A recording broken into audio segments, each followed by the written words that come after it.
Well, I'm excited to say that just last week the ALA, the American Library Association, put out its annual best book list for 2012.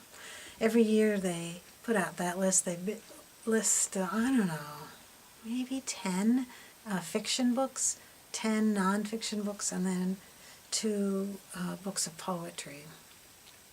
So I've been reading that list now. I don't know, time goes by so fast, but I bet it's been 10 years, and I'm through that, at least the fiction part and part of the nonfiction, about 6 months worth of reading, and every single book I get off that list is really good. I've come to really trust it. So to find it, you have to Google ALA, that's for American Library Association, but just ALA Notable Books Adults 2012. They also put out a list for young adult books and children's books, and those come up right away. You have to dig a little bit to find the adult books. So here's a book I got, my first choice off the list. It's called The Sisters Brothers, and it's by Patrick deWitt. And I chose it first because it was, they said, a dark comedy, and it was. I really did enjoy that book. It's in the style called picaresque, which means a villain is narrating it, and it's a bit of a satire, and it's about the lower echelons of life, and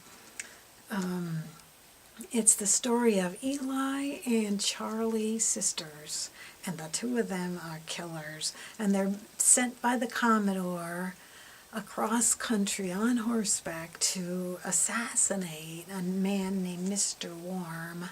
And they never find out, well, they don't find out till much later why they're going to assassinate him, but it doesn't matter to them. And so it's a fairly violent book because they are killers. Charlie is the more prone to fly off and kill somebody just to solve the problem than his brother, but they both are killers. And what is so appealing about this book is the dialogue between the 2 brothers, the affection and the loyalty that they have, despite the fact they don't seem to have much of a moral conscience. And the language they use is formal. And if you think about it too hard, I imagine those boys didn't go to a lot of school, so the language is not quite a balance. But I just accepted that they were really smart. And that's just the way they talked.